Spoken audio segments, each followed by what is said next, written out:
अस्मद्गुरुभ्यो नमः। श्रीमान् वेंकटनाथार्य कवितार्किककेसरी वेदांताचार्यवर्यो मे सन्निधत्तां सदा हृदि ज्ञानानन्दमयं देवं निर्मलस्फटिकाकृतिम् आधारं सर्वविद्यानां हयग्रीवमुपास्महे।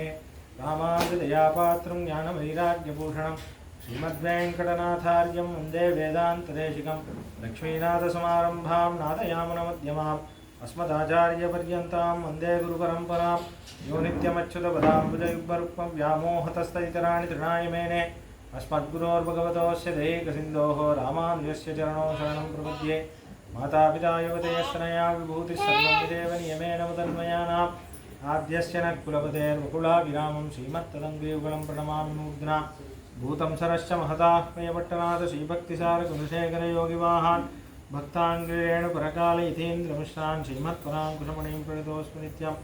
पितामहस्यापि पितामहाय प्राचेतसादेशफलप्रदाय श्रीभाष्यकारोत्तमदेशिकाय श्रीशैलपूर्णाय नमो नमस्तात्। कूजन्तं राम रामेति मधुरं मधुराक्षरम् आरुह्य कविताशाखां वन्दे वाल्मीकिकोकिलं। वाल्मीकेर्मुनिसिंहस्य कवितावनचारिणः शृण्वन् रामकथानादं को नयाति परां गतिं। यः पिबन् सततं रामचरितामृतसागरम् अतृप्तस्तं मुनिं वन्दे प्राचेतसमकल्मषं। गोष्पदीकृतवाराशिं मशकीकृतराक्षसं रामायणमहामालारत्नं वन्दे अनिलात्मजम्। अञ्जनानन्दनं वीरं जानकीशोकनाशनं कपीशमक्षहन्तारं वन्दे लङ्काभयङ्करं। मनोजवं मारुततुल्यवेगं जितेन्द्रियं बुद्धिमतां वरिष्ठं वातात्मजं वानरयूथमुख्यं श्रीरामदूतं शिरसा नमामि। उल्लङ्घ्य सिन्धोः सलिलं सलीलं यशोकवह्निं जनकात्मजायाः आदाय तेनैव ददाह लङ्कां नमामि तं प्राञ्जलिराञ्जनेयम्। आञ्जनेयमतिपाटलाननं काञ्चनाद्रिकमनीयविग्रहं पारिजाततरुमूलवासिनं भावयामि पवमाननन्दनं। यत्र यत्र रघुनाथकीर्तनं तत्र तत्र कृतमस्तकाञ्जलिं भाष्पवारि परिपूर्णलोचनं मारुतिं नमत राक्षसान्तकं। वेदवेद्ये परे पुंसि जाते दशरथात्मजे वेदः प्राचेतसा दासीत् साक्षात् रामायणात्मना चिरितं रघुनाथस्य शतकोटिप्रविस्तरम्। एकैकमक्षरं पुंसां महापातकनाशनं तदुपगतः समाससन्धियोगं समुद्रोपरतार्थवाक्यबद्धं। रघुवरचरितं मुनिप्रणीतं दशशिरसश्च वदं निशामयध्वं। श्रीराघवं दशरथात्मजमप्रमेयं सीतापतिं रघुकुलान्वयरत्नदीपम् आजानुबाहुमरविन्ददलायदाक्षं रामं निशाचरविनाशकरं नमामि। वैदेहीसहितं सुरद्रुमतले हैमे महामण्डपे मध्ये पुष्पकमासने मणिमये वीरासने सुस्थितम्। अग्रे वाचयति प्रपञ्चनसुते तत्त्वं मुनिभ्यः परं व्याख्यान्तं भरतादिभिः परिवृतं रामं भजे श्यामलम्। आपदामपहर्तारं धातारं सर्वसम्पदां लोकाभिरामं श्रीरामं भुजो भुजो नमाम्यहं।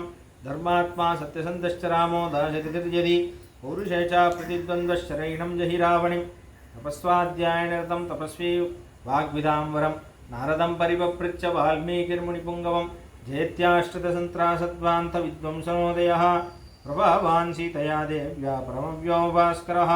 सन्तः श्रीरङ्गपृथ्वीश शरणत्राणशेखराः जयन्ति पूर्णत्राणपदपङ्कजरे नमः। கற்பார் ராமபிரானையல்லால் மற்றும் கற்பரோ புற்பாமுதலா புல்லெரும்பாதி ஒன்றின்றியே நற்பால் அயோத்தியில் வாழும் சராசரம் முற்றமும் நற்பாலுக்கு இத்தனன் நான்முகனார் பெற்ற நாட்டுவே సియాపతి రామచంద్రకి పవన సుత హనుమాన్కి. అందరు నేను చెప్పేది చెప్పండి, మాకు కొంచెం ఫ్యాన్ స్లో స్పీడ్లో అయ్యా. అహమాత్మా న దేహోస్మి విష్ణుశేషో అపరిగ్రహః తమేవ శరణం ప్రాప్తః తత్కైంకర్య చికీర్షయా. ఈ శ్లోకానికి అర్థం, నేను శరీరాన్ని కాదు, ఒక జీవాత్మని, పరమాత్మ అయిన శ్రీమన్నారాయణుడి దాసుడిని. జీవితంలో నేను చేయగలిగింది ఏదీ లేదు, ఆయన మీదే ఆధారపడి ఉన్నవాడిని కాబట్టి ఆయనే గతి అని నమ్మి ఆయన యందు శరణాగతి చేసి నేను బతికున్నంత కాలం ఆయనకి నచ్చినట్టే ఉండి ధర్మాన్ని పాటిస్తూ ఆనందంగా ఉంటాను. ఈ శ్లోకానికి ఇది అర్థం. వాళ్ళ చాలా ఆశ్చర్యమైన రోజు, తొలి ఏకాదశి. కొంచెం అందరూ ఇలా కూర్చోండి, అక్కడెక్కడో కూర్చోండి. రామాయణం విందామని వచ్చారు, ముందు కూర్చోండి.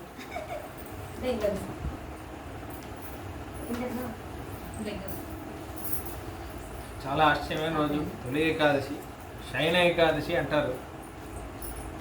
దేవలోకంలో మన మనుష్య సంవత్సరం వాళ్ళకి ఒక రోజు అని అంటారు. అయితే దేవలోకంలో శ్రీమన్నారాయణుడిని వాళ్ళు ఉపాసన చేస్తూ ఉంటారు. ఆ నారాయణుడు శయనానికి వెళ్తాడు ఇవాళ. ఉత్తాన ఏకాదశి అని కార్తీక మాసం అప్పుడు మేలుకుంటాడు. వాళ్ళకు ఒక రోజు, మనకు ఒక సంవత్సరం, వాళ్ళకు ఒక రోజు. దక్షిణాయనం అనేది రాత్రి, ఉత్తరాయణం అనేది పగలు. దక్షిణాయనం ప్రారంభమైంది కాబట్టి శయనానికి వెళ్తే మనం కూడా ఒకరోజు స్వామివారికి గుడి మూస్తాం కదా, అలా వాళ్ళకు ఒక రోజు. వాళ్ళ శయనం చేసేటప్పుడు విశేషమైన పూజలన్నీ చేస్తారు. అది తొలి ఏకాదశి. చాలా ఆశ్చర్యంగా ఇవాళ ఆషాఢ మాసం ఏకాదశి చాలా విశేషం.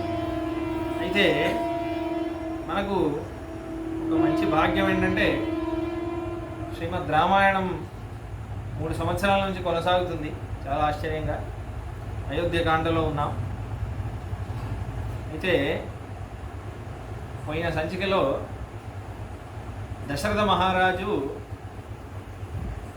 రాముణ్ణి మహారాజు చేయాలి అని ప్రజల ముందు ఒక ప్రస్తావనని ఆయన పెడితే వాళ్ళు ఏమన్నారో మనం చూసాం. ఇచ్చామోహి మహాబాహుం రఘువీరం మహాబలం గజేన హతాయాంతం రామం చత్రావృతానహం అని అన్నారు. ఆ ఒక్క శ్లోకానికి వ్యాఖ్యానం చూశాం. నేను చాలా ఇష్టపడుతున్నాను రాముడు మాకు మహారాజు అవ్వడం. అంటే కొత్తగా వచ్చిన వాళ్ళకి రామాయణం కథ మీకు తెలుసు, కానీ మనం చూసే రామాయణ అనుభవం వేరే. సాక్షి ఈయన అడగండి, ఈయన 100% అటెండెన్స్. 3 సంవత్సరాల నుంచి వస్తున్నారు కాబట్టి ఈయన కోసమైనా చెప్పాలి అని అనిపిస్తుంది. ఎవరు రాకపోయినా అలా కొంచెంమంది శ్రద్ధతో వస్తున్నారు. వీళ్ళందరూ 3 సంవత్సరాల నుంచి వస్తున్నారు. ఈ వాల్మీకి రామాయణం అనేది చాలా విస్తారంగా ఉంది. మనం ఏదో సినిమాలో ఏదో 2 గంటలు అలా చూసేస్తాం. చాలా ధర్మాలు ఉన్నాయి, చాలా విషయాలు ఉన్నాయి రామాయణంలో. మనం ఏదో రాముడి అనుగ్రహం వల్ల విస్తృతంగా చూస్తున్నాము. అయితే ఇప్పుడు వాళ్ళు అలా అనగేసరికి దశరథ మహారాజు లేచి ఇలా అన్నారు. ఇచ్చాము అనగానే ఇతి తద్వచనం శ్రుత్వా రాజా తేషాం మనఃప్రియం అజానన్నివ జిజ్ఞాసు ఇదం వచనం అబ్రవీత్. వాళ్ళు మాకు చాలా ఇష్టం అని ఏకకంఠంతో అయోధ్య ప్రజలందరూ, అంటే ఎప్పుడెప్పుడు రాముడు శత్రుంజయుడు అనే ఏనుగునెక్కి ఆయన మా వీధిలో నడుచుకుంటూ వస్తే పైన గొడుగు ఉంటే ఆ గొడుగు ఇలా ఊతుంటే రాముడి అందం చూడాలనుంది, ఆయన మహారాజు ఎప్పుడవుతాడు అని ఎదురు చూస్తున్నాం మహారాజా అని అన్నాడు. మనసులో ఒక సంతోషం ఉంది, మన పిల్లాడి గురించి ఎంత మంచి అభిప్రాయం ఉంది వీళ్ళకి. అయితే తేషాం మనఃప్రియం, లోపల ఆనందం ఉన్నా ఒక భయం కూడా వేసిందంట. ఏం భయం అంటే చెప్తున్నారు ఆయనే. దానికి ముందు అజానన్నివ జిజ్ఞాసు ఇదం వచనమబ్రవీత్ అని అన్నారు వాల్మీకి. అజానన్నివ అంటే ఏంటంటే ఏదో తెలియనట్టు, అంటే వాళ్ళు ఎందుకు రాముడు మహారాజు అవ్వాలి అని అనుకుంటున్నారో ఆయనకు తెలుసు. అంటే రాముడు లోకాభిరాముడు, అందరికీ రాముడు అంటే ఇష్టం. కానీ తెలియనట్టే ఇంకా తెలుసుకోవాలి అని ఒక విషయం అడుగుతున్నారు. ఇంట్లో 2 అర్థాలు ఉన్నాయి. ఒకటి ఏంటంటే రాముడి గురించి ఇంకా వినాలి, ఎందుకు రాముడు రాజు అవుతున్నారు అవ్వాలి అనుకుంటున్నారో ఆయనకి తెలుసుకోవాలి. ఎప్పుడు మనకి ఇష్టమైన విషయం ఒకళ్ళు చెబితే మనకి వినాలనిపిస్తుంది. సాధారణంగా లోకంలో ఎలా ఉంటుందంటే మన గురించి మనం వినడానికి ఇష్టపడతాం కదా, వేరే వాళ్ళతో మన గొప్ప చెప్పేలా మనమే చేస్తాం. ఒక ఉదాహరణకి మీ ఇంట్లో వంట చేశారు, వంట బాగుంది అని ఎవరు చెప్పట్లేదు, అందరు తింటున్నారు. వంట బాగాలేదా అని అడుగుతాం కదా, ఎందుకంటే వంట బాగుంది అని చెప్పాలి, చెబితేనే మనకి, అంటే అది ఒక హ్యూమన్ నీడ్. మనల్ని ఒకళ్ళు అప్రిషియేట్ చేస్తేనే మనం పని బాగా చేస్తాం, లేకపోతే చేయలేం. ఆఫీస్లో కూడా ఎవరు అప్రిషియేట్ చేయలేకపోతే జాబ్ చేయాలనిపించింది. కాబట్టి మనకి ఇష్టమైనది ఎవరైనా చెప్పాలి, అది ఇంకా వినాలి, మనకి అది ఒక అలవాటు. ఇప్పుడు దశరథుడికి రాముడు అంటే ఇష్టం, రాముడి మీద ఇంత మంచి అభిప్రాయం ఉంటే ఇంకా వినాలి అనిపిస్తుంది. అది ఒక భక్తుడి లక్షణం కూడా. భగవంతుడి గురించి వింటూ ఉంటే అదే ఎత్ర ఎత్ర రఘునాథ కీర్తనం తత్ర తత్ర రమస్తగా. ఎక్కడ రాముడి గురించి చెప్తారో అక్కడ ఈయన వచ్చేస్తాడు ఆంజనేయ స్వామి. వచ్చి కూర్చి బాష్పవారి పరిపూర్ణ లోచనం, కంటతడి పెట్టుకుంటూ వింటాడు అని. అందుకే ఈయనకి ఎప్పుడు ఒక ఆసనం వేయడం అలవాటు. రామాయణం ఎక్కడ జరిగినా ఆంజనేయ స్వామి ఆసనం. అయితే ఇప్పుడు ఈయన వింటున్నాడు, ఇది ఒక అర్థం. ఇంకో అర్థం ఏంటంటే ఆయనే చెప్తున్నారు ఈ విషయం. శృత్వైతద్వచనం యన్మే రాఘవం పతిమిచ్చత రాజాన సంశయోయం మే తదినం బ్రూత తద్వతః అని అంటున్నారు. జనులరా, రాముడిని రాజు చేయాలనుకుంటున్నాను, మీరు ఏమంటారో అనగానే వెంటనే చేయండి అంటున్నారు. ఎందుకు, నా రాజ్యం మీకు నచ్చలేదా అంటున్నారు. అదొక భయం వేసింది. అంటే వీడు ఎప్పుడు వెళ్తాడురా బాబు అన్నట్టు ఉంది. వీడు తొందరగా వెళ్ళిపోతే బాగుండు. ఇక క్లాస్ టీచర్ని చూస్తే అలా అనిపిస్తుంది, ఎప్పుడు వెళ్ళిపోతుందో అని అనిపిస్తుంది. అలా ఎప్పుడు వెళ్తాడు వీడు ఎన్ని రోజులు వీడే వెళ్తాడు, కొత్తవాడు వస్తే బాగుండు అని, రాముడు వస్తే బాగుండు అని. అంటే నా రాజ్యం ఏమైనా బాగాలేదా, నేను ఏదైనా నా రాజ్యం అంటే ఒక భయంతో అడుగుతున్నాను. ఎందుకంటే ఇది ఇక్ష్వాకు వంశంలో ఉన్న మహారాజుల యొక్క లక్షణం. అది చిన్న పిసిరంతా అసంతృప్తి జనాల్లో ఉన్న తట్టుకోలేరు వాళ్ళు. అయ్యో మన వల్ల ఏదైనా అపచారం అయిందా, మనం చెయ్యాలి కదా, మనం మహారాజు కదా, ధర్మాన్ని చెయ్యాలి అని ఎప్పుడు తపన పడుతుంటారు. ఒక రాజుకి శ్రద్ధ ఉంటే అలా ఉంటుంది. ఇక్ష్వా సూర్యవంశం అని మనం ఎందుకంటామంటే ఒక పిసురంతా కూడా లోటు రాకూడదు రాజ్యంలో. వచ్చిందంటే వాళ్ళు అంతే తట్టుకోలేరంటే చేసేయాలి, వెంటనే దాన్ని సరిదిద్దేయాలి. ఎప్పుడు రాజ్యం ధార్మికంగా ఉండాలి అనడానికి చాలా కష్టపడుతుంటారు, చాలా శ్రద్ధగా ఉంటారు. ఇప్పుడున్న రాజకీయ నాయకుల్లో ఉండరు.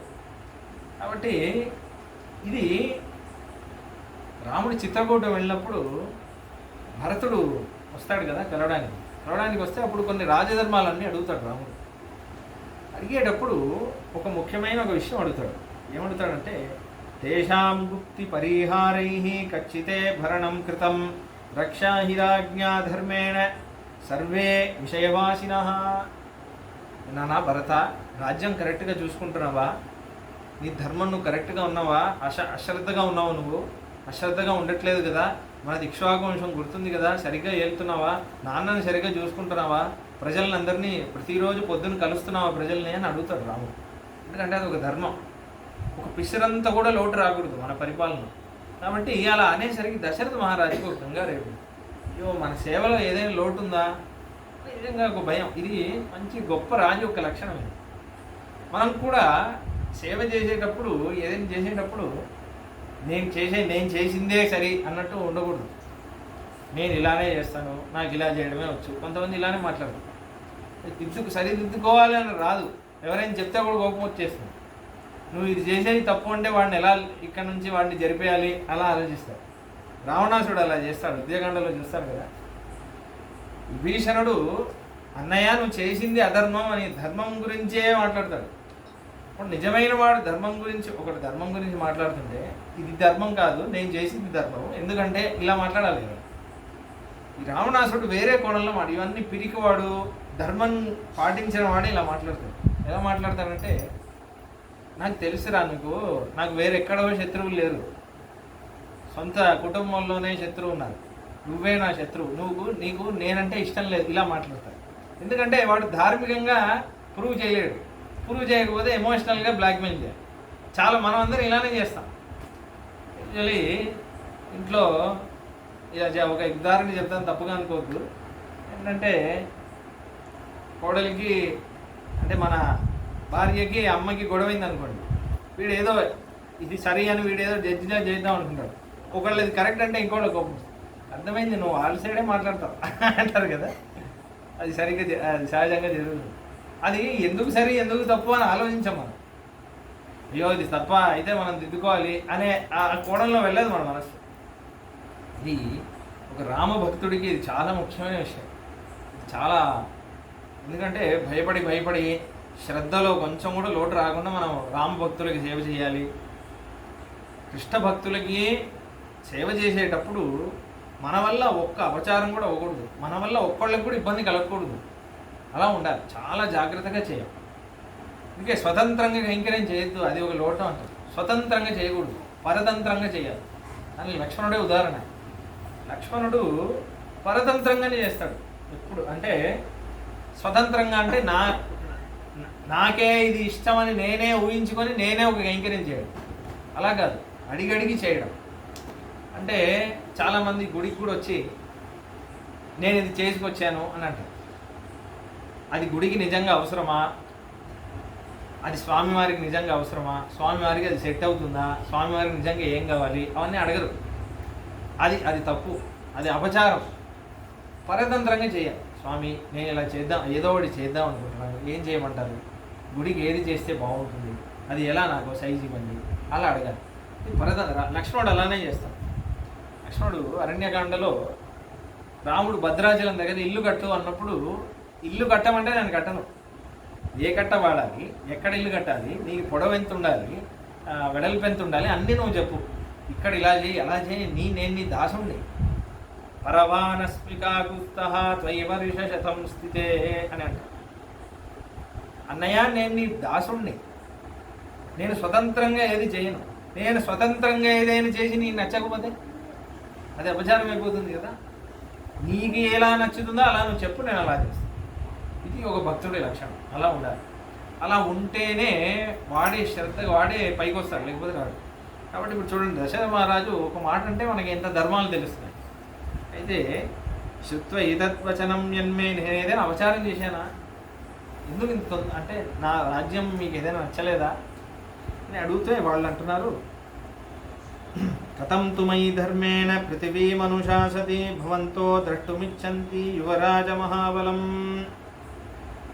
అయితే నేను ఇన్ని రోజులు పరిపాలించానే, ఏదైనా అపచారం ఉంటే చెప్పండి.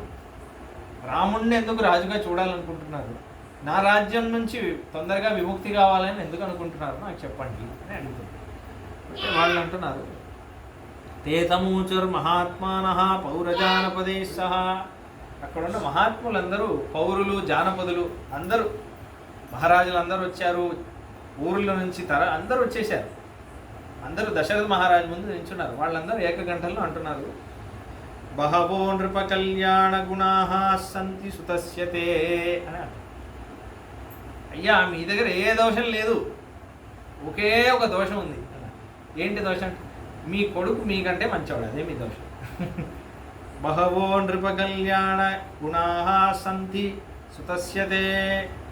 కళ్యాణ గుణాలు ఎన్ని ఉన్నాయో, మంచి మంచి గుణాలు. సుతస్యతే, మీ సుతుడు రాముడికి ఎన్నో కళ్యాణ గుణాలు ఉన్నాయి. సుతస్యతే అంటే మీకంటే ఎక్కువ ఉన్నాయి. రాముడి కళ్యాణ గుణాల ముందు మీ కళ్యాణ గుణాలు దోషాలులా అనిపిస్తుంది. మీరు మంచివాళ్లే, కానీ రాముడితో పోలిస్తే రాముడి గొప్పతనం ముందు మీరు సరి రావట్లేదు. అదే మీకున్న దోషం. మీ ఉన్న ఒకే ఒక దోషం ఏంటంటే మీకంటే మంచి కొడుకుని కన్నారు, అదే మీ దోషం. అందరికీ ఆ భాగ్యం దొరకదు కదా. మన కొడుకు మనకంటే మంచివాడుగా ఉండాలి అని అందరూ ఆశపడతారు. ఆశ జరిగిందంటే భగవద్ అనుగ్రహం, అందరికీ జరగదు. పాపం ఏం జరగదు, మీకు జరిగింది. మీకంటే గొప్పవాడిలా ఉన్నాడు రాముడు. అయితే బహవో నృప కళ్యాణ, ఇది రెండు అర్థాలు. నృప అంటే సంబోధన, నృప అంటే మహారాజా అని అర్థం. మహారాజా కళ్యాణ గుణాలు ఎక్కువ ఉన్నాయి రాముడికి అని ఒక అర్థం. బహవో నృప కళ్యాణ, నృప అంటే రాజుకి కావాల్సిన కళ్యాణ గుణాలు ఎక్కువ ఉన్నాయి, సహజమైన కళ్యాణ గుణాలు ఎక్కువ ఉన్నాయి. బహవ ఎన్నున్నాయి చెప్పలేము, ఎన్నో ఉన్నాయి. మంచి మంచి గుణాలు చెప్తూ ఉండొచ్చు, ఎన్ని ఉన్నాయి రాముడి దగ్గర. ఇంకోటి ఏంటంటే నృప కళ్యాణ గుణ, రాజుకి కావాల్సిన లక్షణాలన్నీ అలా ఉన్నాయి రాముడి దగ్గర. కాబట్టి అయితే అంటున్నారు, ఇప్పుడు ఒక్కొక్కళ్ళు లేచి లేచి లేచి మాట్లాడతారు. ఒక్కొక్క శ్లోకం గుణాన్ గుణవతో దేవకల్పస్య ధీమతః. గుణాలన్నీ చూస్తే ఏదైనా దేవత, స్వర్గం నుంచి ఏదైనా దేవత వచ్చి మా ముందు ఇలా అటు ఇటు తిరుగుతుందా అన్నట్టు ఉంటుంది రాముడిని చూస్తుంటే. ప్రియాన్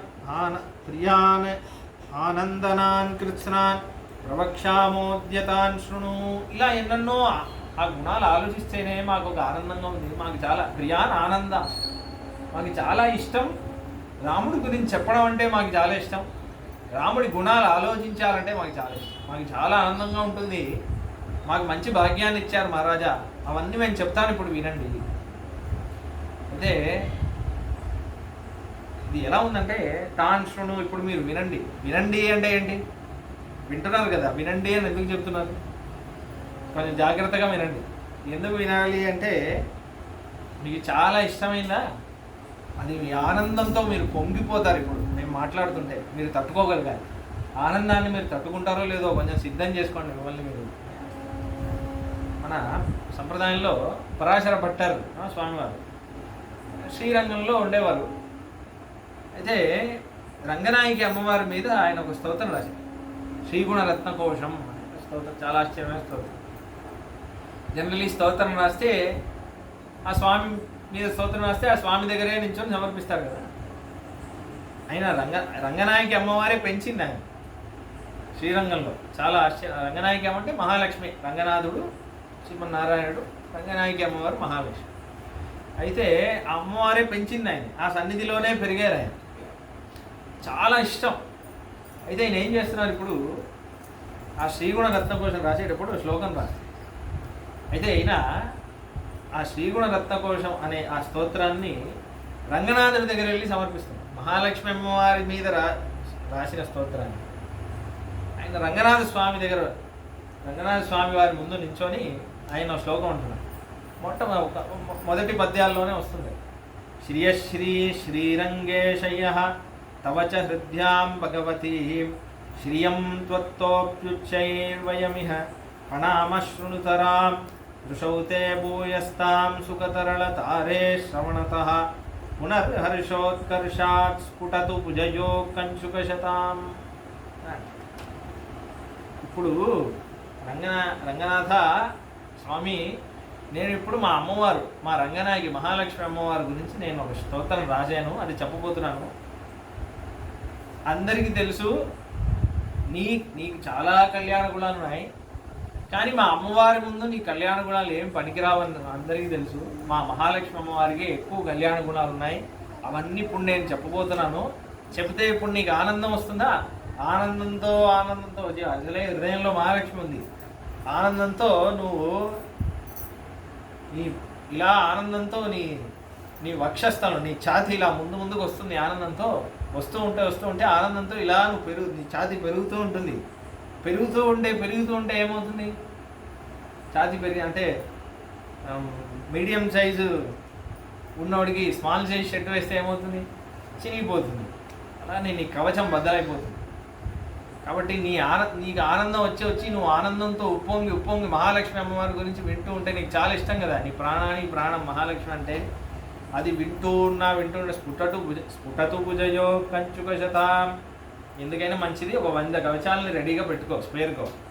ఎందుకంటే ఒక్కొక్క కవచం ఇలా అది పగిలిపోతూ పక్కన పడిపోతుంది. మళ్ళీ నీ కవచం ఏ కవచం సరిపోదు. కాబట్టి గట్టి కవచాలు ఎన్నెన్ని ఉన్నాయో సిద్ధం చేసుకో, అప్పుడే నేను స్తోత్రం చెప్తాను. అలా ఇక్కడ దశరథ మహారాజుకు రాముడి గురించి మాట్లాడితే అసలే ఆయనకి రాముడు అంటే చాలా ఇష్టం. ఇంకా వీళ్ళు గుణాలన్నీ చెప్పేసరికి ఆయన కదా, ఇదే కదా మనం స్టార్టింగ్లో కూడా చూసాం. ఏంటి? అగాయతాం సచాపి రామ పరిషద్గత శనై అని చూసాం. లవకుశులు రామాయణం చెప్తుంటే ఆ సింహాసనంలో ఉన్న రాముడు కిందికి వచ్చేస్తున్నాడు. ఎందుకంటే అది సీత యొక్క చరిత్ర, అది వింటే తట్టుకోలేకపోతున్నాడు. సీత అని మాట వస్తేనే వచ్చేస్తున్నాడు కింద, లవకుశులు మాట్లాడుతుంటే. అదే కదా రామాయణం మనం మొట్టమొదటిలో చూసాం. అలా వాళ్ళకి ఎవరంటే చాలా ఇష్టమో అది మాట్లాడుతుంటే ఆనందం తట్టుకోలేదు. అలా ప్రవక్ష్యామోద్యతాన్ శృణు, మంచిగా విని ఇప్పుడు సిద్ధం చేసుకో మహారాజా. ఇప్పుడు మేము రాముడి గురించి మాట్లాడుతున్నాం. దివ్యైర్గుణై శక్రసమో రామ సత్య పరాక్రమ ఇక్ష్వాకుభ్యోపి సర్వేభ్యో హి అతిరిక్తో విశాంపతే. ఇంద్రుడు అంటున్నారు. ఇంద్రుడిని మేము చూడలేదు, మా రాముడే ఇంద్రుడు. ఇంద్రుడికి స్వర్గానికి రాజు దేవేంద్రుడు అని అంటారు. కానీ ఆ దేవేంద్రుడిని మేము చూడలేదు. మేము ప్రత్యక్షంగా చూసిన ఇంద్రుడు దేవేంద్రుడు అంటే రాముడు. మాకు రాముడు ఒక్కడే తెలుసు అంటున్నారు. ఇక్ష్వాకుభ్యోపి సర్వే, మేము ఇంతకాలంలో పెద్దవాళ్ళందరూ మాట్లాడుతున్నారు. కొంతమంది వయసైన మహర్షులందరూ ఎప్పటి నుంచో ఉన్నారు కదా, వాళ్ళందరూ అంటున్నారు ఇక్ష్వాకుభ్యోపి సర్వే. నేను చాలా ఇక్ష్వాకు మహారాజుని చూశాను. దశరథ నీకంటే ముందు మీ తాత ముత్తాత అందరిని చూశాను. వీళ్ళందరూ వేస్ట్. రాముడే ఇక్ష్వాకుభ్యోపి సర్వేభ్యో హి అతిరిక్తో. అసలు ఇక్ష్వాకు మహారాజులు అంటేనే చాలా గొప్ప చరిత్ర గలవాడు. ఒక్కొక్కడు, ఒక ఆయన గంగని తెచ్చాడు, ఒక ఆయన ఇంకైతే అదే చేశాడు, అలా అందరూ గొప్పవాళ్లే. అటువంటి మహారాజుల గురించి అంటున్నారు. రాముడి ముందు ఎవరు పనికిరారు, రాముడే. అయితే ఇంకొకళ్ళు అంటున్నారు, మహారాజా ఒకటి చెప్తాను చూడండి. రామ సత్పురుషే లోకే, సత్పురుష లోకంలో మంచివాడు అంటే రాముడే, ఇంకెవాళ్ళు లేరు. సత్యపరాయణ, మళ్ళీ వేరే వాళ్ళు మంచివాళ్ళు లేరా అంటే రాముడిలా ఉంటే మంచివాడు, రాముడిలా లేకపోతే మంచివాడు కాదు. రాముడిలో ఉన్న సగం గుణాలైనా ఉన్నాయంటే కొంచెం మంచివాడు, రాముడికి కొంచెం దగ్గరలో ఉన్నాడంటే చాలా మంచివాడు. కాబట్టి ఇకపైన మంచోడు అని ఎవడైనా చెప్పాలంటే రాముడితో పోల్చి చెప్పాలి. అలానే ఉన్నారా, అలా ఉన్నాడు మీ కొడుకు. సత్పురుషో లోకే సత్యపరాయణ. ఏం ఆ సత్యవాది, ఆ సత్యానికి ఎంత కట్టుబడతాడో నీ కొడుకు. సత్యానికి ఉదాహరణ అంటే నీ కొడుకే కదా స్వామి. సాక్షాత్ రామాత్ నిర్వృత్తో ధర్మశ్చ విశ్రియాస. అయితే రాముడు ఎక్కడ ఉంటాడో అక్కడే ధర్మం ఉంటుంది. రాముడి వల్ల ధర్మం ఎక్కడ నించుంటుందో అక్కడే ఐశ్వర్యవంతా వచ్చి ఆ భూమి ఐశ్వర్యవంతంగా ఉంటుంది, అక్కడ అందరూ ఆనందంగా ఉంటారు అని అంటున్నా. మన భారతదేశంలో ఎందుకు మనకి ఇంత ఆనందం ఉంది? వేరే దేశాలతో పోల్చుకుంటే పెద్ద ఐశ్వర్యం అవన్నీ లేకపోవచ్చు, కానీ మనకు ఉన్న ఒక సంతృప్తి, మనకున్న ఒక దేవతా పూజ, మనకున్న ఒక ఆత్మ ఆనందం అది వేరే దేశాల్లో చూడలేదు. ఎందుకంటే రాముడి భూమిలో ఉన్నాడు, అందుకే అదే విషయం అంటున్నారు. సాక్షాత్ రామాత్మి నిర్వృత్తో ధర్మశ్చాపి శ్రీయాధ. రాముడు ఎక్కడుంటాడో అక్కడ ధర్మం, రాముడి వల్ల ఎక్కడ ధర్మం వస్తుందో అక్కడ ఐశ్వర్యం. వాళ్ళే ఆనందంగా ఉంటారు అనేసారు. అయోధ్య వాళ్ళే అంటున్నారు. ప్రజా సుఖత్వే చంద్రస్య వసుదాయ క్షమాగుణై. మహారాజా, ఎవడైనా చంద్రుడిని చూసి నాకు చంద్రుడు నచ్చడు అని ఎవరైనా అంటారా? సూర్యుడు నాకు నచ్చడు అని అంటారు. సూర్యుడు రశ్మి వస్తేనే కొంతమంది అయ్యా తెల్లవారిందా అని అంటారు. కానీ చంద్రుడు అందరికీ ఆనందం ఇస్తాడు కదా. అలా రాముడి వల్ల కూడా ప్రజలు నాకు కొంచెం తక్కువ అనుగ్రహం చేశాడు, నాకు కొంచెం ఎక్కువ అనుగ్రహం చేశాడు ఎవరు అనరు. అందరూ సమానంగా సుఖపరిచే మహారాజు ఎవడైనా ఉంటాడా అంటే రాముడు ఒక్కడే స్వామి. రాముడి వల్లే అందరూ సుఖంగా ఉండగలరు. లేకపోతే దాంట్లో కూడా తారతమ్యం, ఎక్కువ తక్కువ అంతా ఉంటుంది. అంటే ఏంటి, నువ్వు కూడా మమ్మల్ని సుఖపరచలేదు అని అర్థం. కాబట్టి ప్రజా సుఖత్వే చంద్రస్య, చంద్రుడిలాగా, చంద్రుడికి అమృత కిరణుడు అని అంటారు. చంద్రకాంతి, నిజానికి చంద్రుడు ఒక రోజు తక్కువగా ఉంటాడు, ఒక రోజు ఎక్కువగా ఉంటాడు, కానీ ఏ రోజు చూసినా మనకి ఆనందంగా ఉంటుంది ఆ కాంతి. అలా రాముడు ఎప్పుడు చూసినా రాముడిని చూస్తే ఆనందం, రాముడి గురించి తలుచుకుంటే ఆనందం. అలా ఒక ఆనందాన్ని ఇస్తాడు. వసుదాయా క్షమాగుణై. ఎంత ఓపిక, భూదేవికి ఉన్నంత ఓపిక ఉంది, భూమికి ఉన్నంత ఓపిక ఉంది నీ కొడుక్కి. అలా ఎవరినైనా చూడొచ్చా అని అంటుంది. బుద్ధ్యా బృహస్పతే స్తుల్యో వీర్యే సాక్షాత్ శచీపతే. బుద్ధి, దేవతలకి గురువైన బృహస్పతికి ఎంత బుద్ధి ఉందో, ఎంత చాతుర్యం ఉందో అంత చాతుర్యం ఉంది రాముడికి. వీర్యే సాక్షాత్ శచీపతే. దేవతల్లో అందరికంటే గొప్పవాడు, వీర్యం ఉన్నవాడు కాబట్టి వాడు ఇంద్రుడయ్యాడు. వాడికి తుల్యమైన వీర్యం మా రాముడి దగ్గర ఉంది స్వామి. ధర్మజ్ఞ సత్యసంధశ్చ శీలవాన్ అనసూయక. ఎంత ధార్మికుడు, ఎంత సత్యసంధుడు, ఎంత శీలం, ఎంత మంచి క్యారెక్టర్ ఉన్నవాడు. అనసూయక, అసలు కొంచెం కూడా వేరే వాళ్ళ మీద కుళ్ళు కుతంత్రం ఏది లేదు. ఎంత సాత్వికం ఉంటాడు రాముడు. శాంత సాంత్వయిత. మాకేదైనా దిగులుగా ఉంటే, మాకేదైనా కోపం, ఆక్రోషం, ఉద్వేగం అలాంటిది వస్తే కూడా రాముడిని చూస్తేనే మా బీపీ కంట్రోల్ అయిపోతుంది. రాముడిని చూస్తేనే, రాముడితో ఒక 2 మాటలు మాట్లాడితే మళ్ళీ మేము ఆనందంగా అయిపోతాం. ఇట్లాంటి కొంతమంది అలా ఉంటారు, చాలా శాంతి స్థానంగా ఉంటారు. వాళ్ళతో మాట్లాడితేనే మనకు కొంచెం ఆనందంగా ఉంటుంది. మనకి ఏదైనా కష్టం వస్తే వాళ్ళకి ఫోన్ చేయాలి అనిపిస్తుంది. అలా ఉంటారు కదా జీవితం. అలా రాముడు సాంత్వనం అంటారు దాన్ని. సాంత్వనం అంటే మనల్ని మళ్ళీ శాంతంగా చేయగలిగే ఒక శక్తి. అది అందరికీ ఉండదు, కొంతమందికే ఉంటుంది. అలా శ్లక్ష్ణ కృతజ్ఞ జితేంద్రియ మృదుశ్చ, ఎంత మృదువుగా ఉంటాడు. స్థిరచిత్తశ్చ సదా భవ్యోనుసూయక, ఎప్పుడు భవ్యంగా వినయంగా ఉంటాడు రాముడు. ప్రియవాదీ చ భూతానాం సత్యవాదీ చ రాఘవ, చాలా ముఖ్యం ఇది. అంటే మొదటి సర్గలో వాల్మీకి ఇంచుమించి ఇవే విషయాలు చెప్పారు. ఇక్కడ మళ్ళీ ఇదే విషయాలని అయోధ్య ప్రజలు చెప్తున్నారు. అంటే ఏంటంటే ఒక ఎంఫసిస్ కోసమే. అంటే ఒకే విషయాన్ని రెండుసార్లు వాల్మీకి ఎందుకు చెప్తున్నారంటే చాలా ముఖ్యం కాబట్టి. ఇది గుర్తుపెట్టుకోండి, ఇది గుర్తుపెట్టుకుంటేనే అయోధ్య కథలో వెళ్ళొచ్చు అని అనడానికే మనకి కళ్యాణ గుణాలన్నీ పరిచయం చేస్తున్నాం. ఇంకోటి ఏంటంటే వాల్మీకి మహర్షి ఇప్పుడు ప్రజలు ఇది ఆల్రెడీ చెప్తారు అన్నప్పుడు వాల్మీకి మహర్షి ఎందుకు చెప్పారు? తట్టుకోలేకపోతున్నారు, చెప్పేయాలి. కాబట్టి మనకి నోరు ఇచ్చినందుకు ప్రయోజకరంగా స్వామి గురించి మాట్లాడాలి, స్వామి యొక్క గొప్పతనాలు చెప్పాలి. చెవు ఇచ్చినందుకు ప్రయోజనంగా రాముడి గుణాలన్నీ వినాలి కదా, అదే ప్రయోజనం. ఇంకేం ప్రయోజనం ఈ చెవికి? ఇదే వస్తుంది ఒక విషయం, అది వచ్చినప్పుడు చెప్తాను. ప్రియవాదీ చ భూతానాం సత్యవాదీ చ రాఘవ అంటున్నారు. ప్రియంగా కొంతమంది సత్యం, నేను స్ట్రైట్ ఫార్వర్డ్ అంటారు కొంతమంది. ఈ స్ట్రైట్ ఫార్వర్డ్ అందరూ ఎలా అంటే సూసైడ్ బాంబర్ లాగా. సూసైడ్ బాంబర్ అంటే వాడే బాంబు కదా, వాడు ఎక్కడ వెళ్తాడో వాడు చేస్తాడు, చుట్టూలని చంపేస్తాడు. వీళ్ళు అలానే మనసుకి అప్రియమైన ఏదో ఒక మాట అంటారు, అందరికీ దుఃఖం వేస్తుంది, వీడికి కూడా చెడ్డ పేరు వస్తుంది కదా. Straight forward, straight forward. అందుకే సత్యం బ్రూయాత్ ప్రియం బ్రూయాత్ అబ్రూయాత్ సత్యం అప్రియం ప్రియంచ నానృతం బ్రూయాత్ ఏషధర్మ సనాతనం అని అంటుంది శాస్త్రం.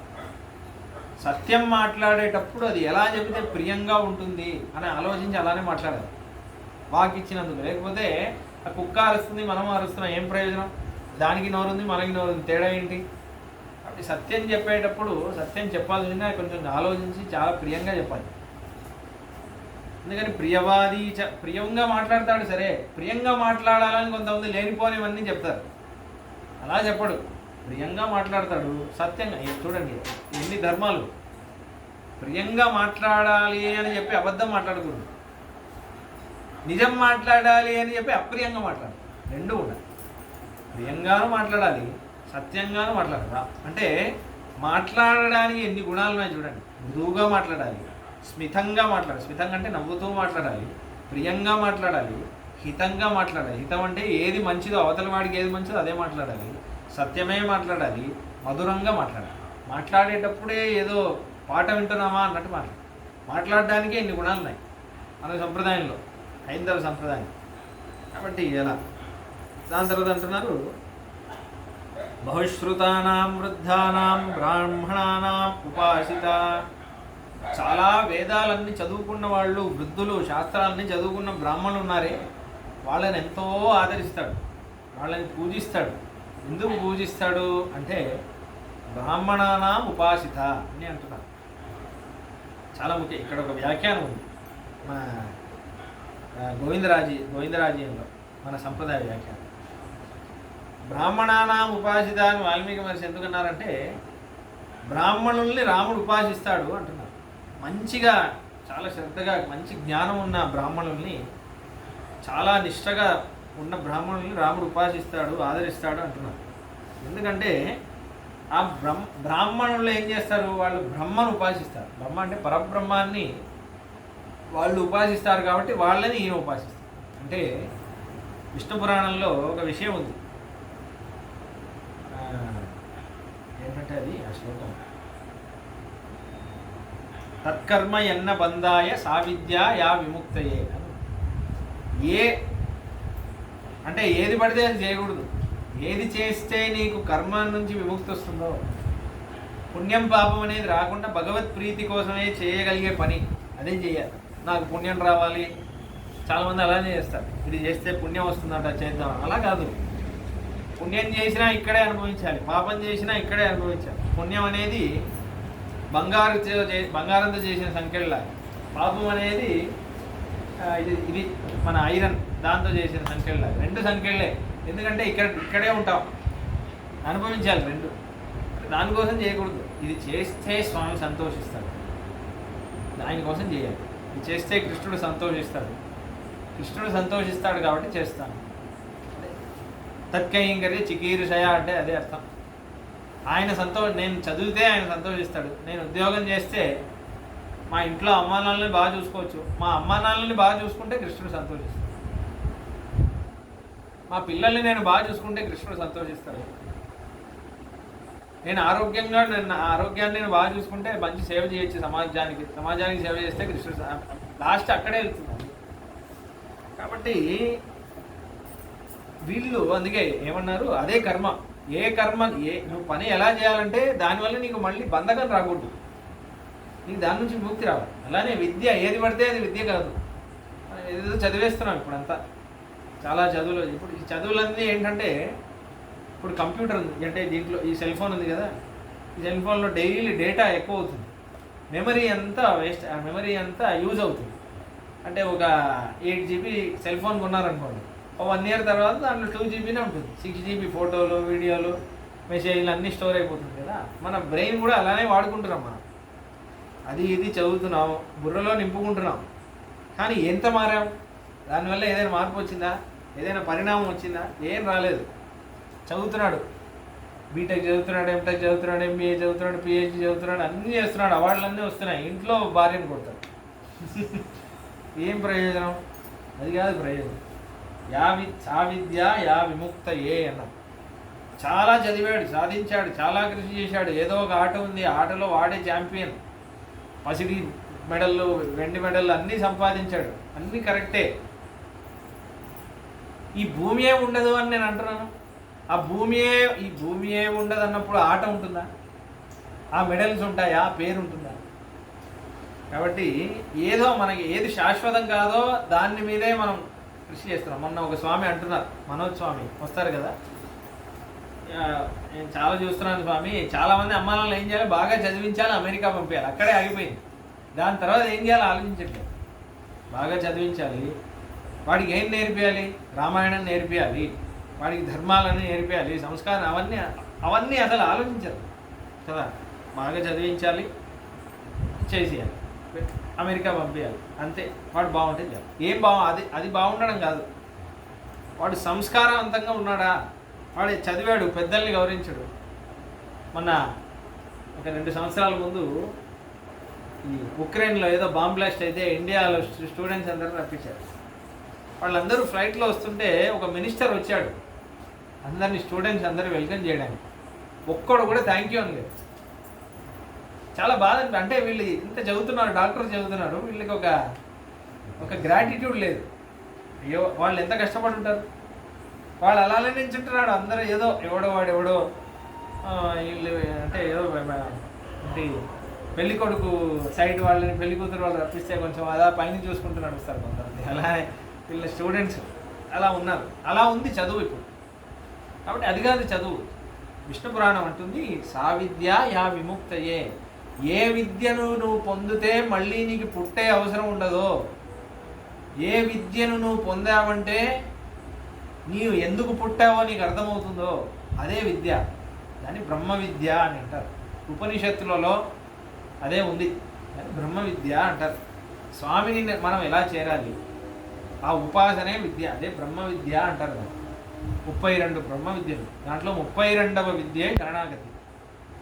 వేదాంత శాస్త్రం వేదవ్యాస స్వామి అదే చెప్తున్నారు, దాన్నే రామానుజాచార్య వారు చూపించారు. కాబట్టి ఈ బ్రాహ్మణులు ఉన్నారే, ఈ అశాశ్వతమైన విద్యల్లో వాళ్ళ టైం వేస్ట్ చేయరు. వాళ్ళ బ్రహ్మ విద్య, బ్రహ్మోపాసనలో ఉంటారు కాబట్టి రాముడు వీళ్ళని ఉపాసిస్తారు.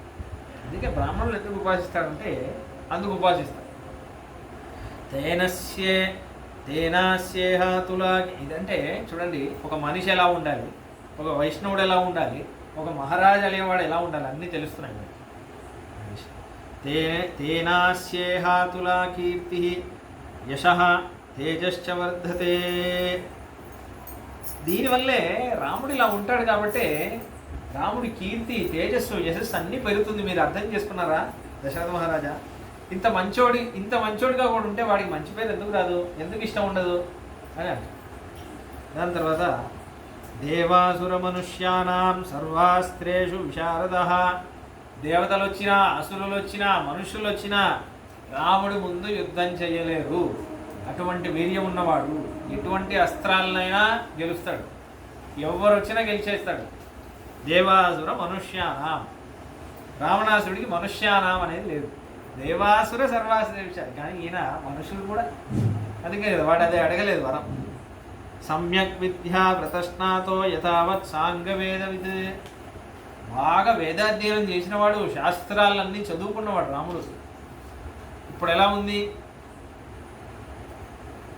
ఏం చదువు ఎక్కకపోతే ఎమ్మెల్యే అయిపోవచ్చు అని ఉంది కదా. ఇప్పుడు సమాజం అలానే ఉంది. వీళ్ళు ఏం చదువు అప్పట్లేదా, ఎలాగో అలా చేసి ఎమ్మెల్యే చేసేద్దాం అలా ఉంది. కాబట్టి గంధర్వేచ భువిశ్రేష్టో బభూవ భరతాగ్రజ కళ్యాణాభిజన సాధు అధీనాత్మా మహామతి. ఈ రాముడు ఉన్నాడే, సంగీత శాస్త్రం వచ్చండి రాముడికి. మీరు రాముడు పాడితే చూసారా? మీ ముందు నాన్నని మొమ్మట పడి నేను చూశాను. రాముడు ఎంత అందంగా పాడతాడో, రాముడు మాట్లాడితేనే పాడినట్టు ఉంటుంది. ఏదో గంధర్వరాజే వచ్చే, గంధర్వుడు అనేవాళ్ళు వాళ్ళు పాటల్లో వాళ్ళు నిపుణులు, గంధర్వులు అని. దేవలోకంలో వాళ్ళే సంగీతం అన్నీ చేస్తూ ఉంటారు గంధర్వులు అని. వాళ్ళే వచ్చాడా, ఆ గంధర్వరాజే వచ్చాడా అన్నట్టు ఉంటుంది రాముడిని చూస్తే. కళ్యాణాభిజన సాధు, సాధు అంటే రాముడు ఎంత సాత్వికమైన వాడు. అధీనాత్మా మహామతి ద్విజైర్ అభివినీతశ్చ శ్రేష్టైర్ధర్మార్థ నైపుణైః యదా ప్రజతి సంగ్రామం గ్రామార్థే నగరస్య వా. ఒక యుద్ధం ఏదైనా జరిగిందా, 1-on-1 ఫైట్ అయినా, ఏదైనా 100 మంది ఉన్నా, 1000 మంది ఉన్నా, ఎంతమంది ఉన్నా, అది గ్రామమైనా నగరమైనా ఏదైనా సరే, గత్వా సౌమిత్రి సహితో నా విజిత్య నివర్తతే.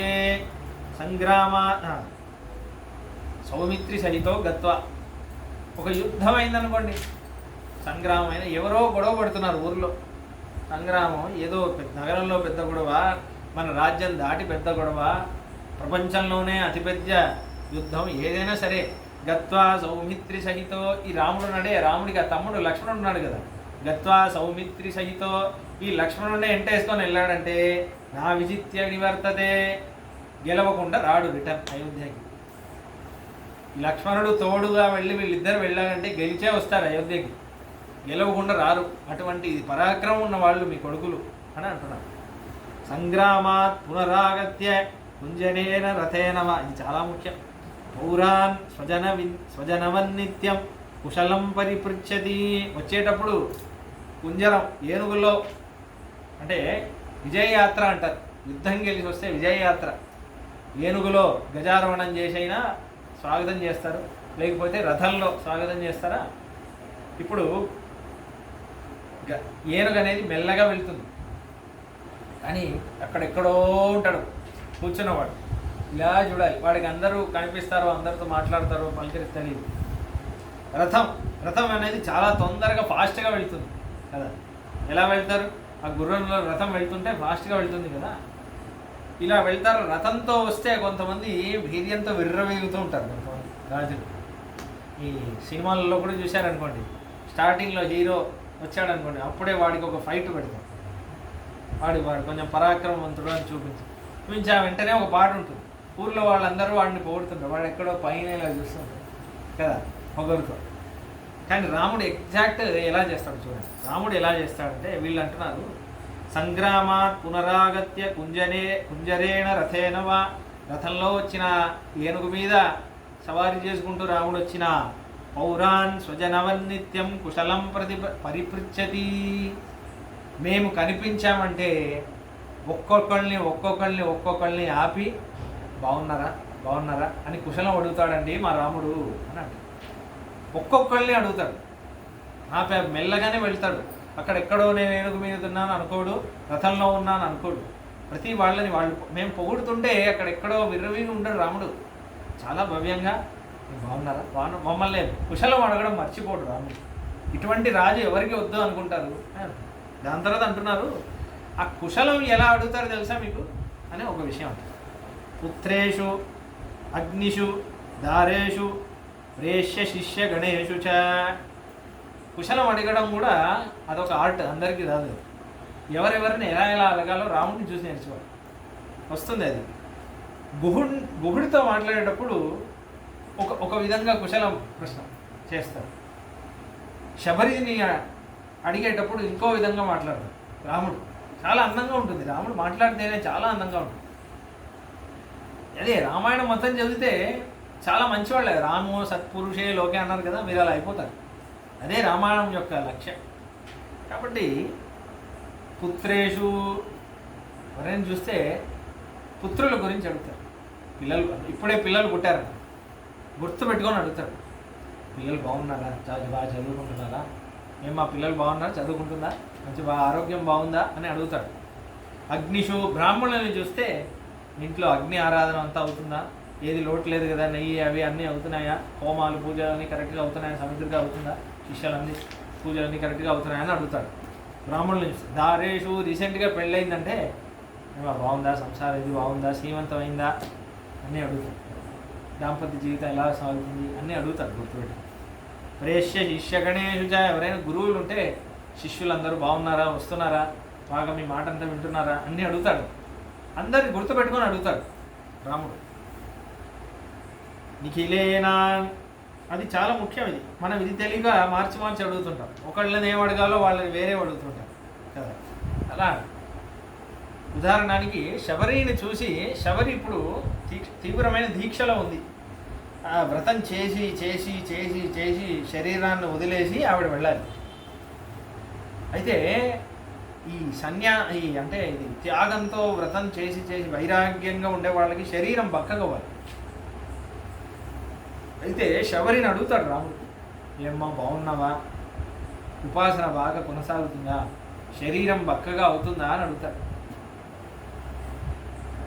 ఇదే మనం శరీరం బక్కగా అవుతుందా అంటే మనకు కోపం వస్తుంది కదా, అంటే నేను ఆరోగ్యంగా ఉండొద్దా, శరీరం బక్కగా అవుతుంది అంటున్నాం అని మనకు కోపం వస్తుంది కదా. కాబట్టి ఎవరిని ఎలా కుశలం చేయాలో అలా చేయాలి, చాలా ముఖ్యమైనది. అది అడగాలి కుశలం కరెక్ట్ అంటే వాళ్ళ ధర్మం వాళ్ళు కరెక్ట్గా చేస్తున్నారా అని చేస్తే ఒక ఆనందం. కాబట్టి అది ముఖ్యం. నిఖిలేన అనుపూర్వ్యాచ పితా పుత్ర నివౌరసాన్ శుశ్రూషంచేత చవశిష్యా కచ్చిత్ వర్మసుదంశితా. చాలా జాగ్రత్తగా అడుగుతాడు. అంటే ఇతీవ పురుషవ్యాగ్ర సతారామోభిభాషతే అంటే ఎలా అడుగుతాడంటే అంటున్నారు పితా పుత్రాని వౌరసాన్. ఒక నాన్నకి కొడుకు మీద ఎలా చింత ఉంటుందో అలా అడుగుతాడు మా రాముడు. ఇలా బాగున్నావా, కొడుకు మీదే దిగులు ఉంటుంది కదా, వీడు పైకి ఎలా వస్తాడో, వీడి పైకి వస్తే బాగుండు, పుట్టినప్పటి నుంచి వాడు పైకి వచ్చేంత వరకు అది ఉంటుంది. అలా అడుగుతాడు. ఏదో అడగాలి కదా, ఫార్మాలిటీ కదా అని అడగడు. అలా జాగ్రత్తగా మేము అడిగితే ఒక నాన్న మా గురించి మా బాగోగులను చూసుకోవడానికి ఒక నాన్న ఉన్నాడు, మా అందరికీ నాన్నలాగా అనిపిస్తాడు రాముడు అడుగుతుంటే, ఇవన్నీ అడుగుతుంటే అని అంటాడు. దాని తర్వాత ఇది చాలా ముఖ్యమైన శ్లోకం, ఇప్పుడున్న శ్లోకం, చాలా శ్రద్ధగా వినండి. ఇది పరమాత్మ యొక్క లక్షణం చూపించే శ్లోకం.